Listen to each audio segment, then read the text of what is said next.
শুরুতে একটু হেসিটেন্ট ছিলাম যে এই কাজটা করবো, কিন্তু পরে অপূর্ব এবং আমি অংশের সাথেও কথা বলেছি, সবাই ওয়েলকাম, মোস্ট ওয়েলকাম ভাইয়া, ঠিক আছে আপনি করলে কোনো ইয়ে নেই। তো সেই দিক থেকে এটা কাস্টিংয়ের কোনো আমার চয়েস না, কোনো Mamun auto by default casting এটা মধ্যে হবে। সাবিলা নূর একটা ক্যারেক্টার ছিল যে আমাদের একটা যে ক্যারেক্টারটা এখানে আসছে ডিবি বা পুরো অফিসার, পুলিশ অফিসার। তো সেইখানে আমরা খুঁজছিলাম যে চরিত্রের একটা বিশেষ প্রয়োজন, বিশেষ দিক বিবেচনা করেই আমরা সাবিলাকে কাস্টিং করেছি। যে আমার কাছে মনে হয়েছে যেই দিকটা ওর একটা স্ট্রং সাইড আমার কাছে ভালো লেগেছিল, আমি জানতাম, সেটাইকেই আমি ব্যবহার করেছি এই ক্যারেক্টারটার জন্য। সেই কারণে মানে চরিত্রের প্রয়োজনেই সাবিলার কাস্টিং এসছে। Mamun is not dark character, একটা গ্রে ক্যারেক্টার বলা যায়, মানে একদম কমপ্লিটলি অন্ধকারের মানুষ না, একটু আমাদের মতোই মানুষ, ভালো মন্দ মেশানো মানুষ, একটু রকচটা মানুষ, একটা ব্যাক স্টোরি আছে, যার তার জীবনে একটা পার্সোনাল, গোলাম মামুনের জীবনে পার্সোনাল একটা ক্ষত আছে, যে তার দুলা ভাই মৃত্যুটা।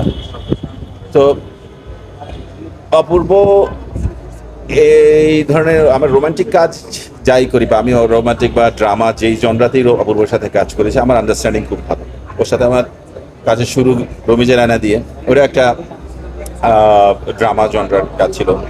তো সেখানে অপূর্ব একটা গ্রে ক্যারেক্টার করেছিল, নেগেটিভ এবং সেমি নেগেটিভ ভালো মন্দ মেশানো একটা ক্যারেক্টার করেছিল। সো ওর ওই অ্যাক্টিং ক্যাপাবিলিটিটা আছে, এবং সেটাই আমি আরও ভালোভাবে কাজে লাগানোর চেষ্টা করেছে, এবং সেটাকেই সে আপনারা দেখতে পাবেন, কন্টেন্ট দেখলেই বুঝতে পারবেন কেমন করেছে।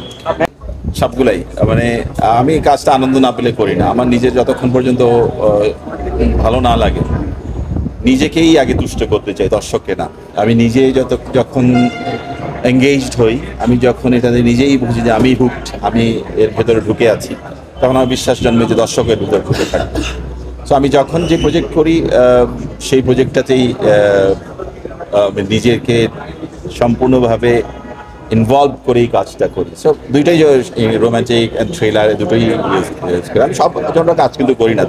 হরর আমি পারি না, হরর আমি দেখতেও আমার ভালো লাগে না, কিন্তু আমার ভালো লাগে সব কাজ। তো কাজটা দিন শেষে ভালো হলেই ভালো করেই করাটা দরকার, দর্শকের কাছে দর্শককে এঙ্গেজ করা দরকার, সেটাই আমি চেষ্টা করি। কারা বলে জানি না, আমার কোনো এমন কোনো পার্সোনাল এমন কোনো ডিমান্ড নাই, আমার কোনো যে আমি নিজে এত কোনো বাড়ি গাড়ির মালিক না, দিল্লি নাই যে এত টাকা করছি। আমার প্রজেক্টের যা খরচ প্রয়োজন হয় সেই অনুযায়ী বাজেট হয়, প্রোডাকশন স্কেল অনুযায়ী, প্রোডাকশনের ডিমান্ড যা প্রয়োজন হয় ঠিক সেই অনুযায়ী বাজেট লাগে। তো অনেক সময় আমি অল্প বাজেটে হয়তো আমি যা ভাবি, আমার যে জগৎটা আমি অনস্ক্রিন তৈরি করতে চাই, সেটার জন্য যা প্রয়োজন, তাই আমি একজন ডিরেক্টর ততখানি ভালো যতখানি তার টিম ভালো। টিম ভালো না হলে শুধু একা ডিরেক্টর একজন কিছু করতে হবে। সো আমি যদি ইন্ডাস্ট্রির সবচেয়ে বেস্ট মানুষগুলোকে নিয়ে কাজ করতে চাই, best cinematographer, best production designer, art director, makeup, musician, colourist, sound designer, যদি বেস্টদের নিয়ে কাজ করতে চাই, সেই বাজেট আমরা এখনও অ্যাফোর্ড করতে পারবো না। সব বেস্ট নিয়ে কাজ করার কোনো বাজেট কেউ দিতে পারে না। তবুও আমরা এদিক ওদিক মিলিয়ে একটু কম্প্রোমাইজ করে কাজ করি। আমার তো আরও বাজেট দরকার, সব বেস্ট মানুষদের নিয়ে, বাংলাদেশের মানুষদের নিয়ে, বেস্ট মানুষদের নিয়ে কাজ করতে হলে আমাদের আরও বাজেট দরকার। তো এটা ভালো করতে গেলে যারা চায় যে ভালো করা যাবে, ভালো করতে হবে, তারাই সেই বাজেটটা অ্যাফোর্ড করে। যেগুলো কন্টেন্ট ভালো লাগবে না আমার, যেগুলো চাই না আমি সেগুলো সেজন্য পারি না, না করে সেজন্য হয়তো বলে। এটি তো নির্ভর করছে সফলতা ব্যর্থতার উপর। যদি সফল হয়, যদি মানুষ পছন্দ করে, যদি মানুষ চায়, দর্শক চায় যে আরও দেখতে চাচ্ছে গোলাম মামুনের গল্প, তবে নিশ্চয়ই হবে। নিশ্চয়ই এটি ফ্র্যাঞ্চাইজ করার ইচ্ছা সব প্ল্যাটফর্মেই থাকে, যে একটা সিরিজ বেশ কয়েক সিজন ধরে চলবে। আমাদের দেশে এটা হয়নি এখন পর্যন্ত। একটা সিজন, কয়েকটা সিজন চলেছে একটা সিরিজের, এখন পর্যন্ত হয়নি যে সিজন 2 এসছে। তো সেই জায়গা থেকে এটা অবশ্যই ইচ্ছা তো আছে গোলাম। এখন স্বপনের বিষয়টা এখনো মাথায় আছে। যদি কখনো সময় সুযোগ হয়, এখন স্বপনের গল্প সেরকম ভাবে হয়, সবার অ্যাভেলেবিলিটি হয়, সবার যদি সময় মতো হয় তাহলে হবে। এটা এখনই বলা যাচ্ছে না। ইনশাল্লাহ আগামী বছর আমি ফিল্ম নিয়ে আসার ইচ্ছা করছি। আমার ইতিমধ্যেই কথা হয়েছে, গল্প আমি নির্বাচন করেছি মোটামুটি। আসবে, ঘোষণা আসবে, আমি আগামী বছর ফিল্ম করবো ইনশাল্লাহ।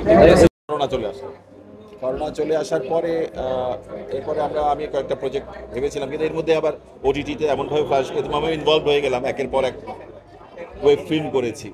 তো ওগুলো সাকসেসফুল, হয়তো ওটিটির যা চাহিদা তাই ফুলফিল করে এখনো পাচ্ছি না, কুলাতে পারছি না। তো ঠিকঠাক মতো সব কিছু ব্যাটে বলে মিলছে না, দেখে হয়নি, হবে। তো এবার আমি স্ট্রং, মোটিভেটেড এবং হাইলি ইচ্ছা নিয়ে পোষণ করছি যে আগামী বছর সিনেমা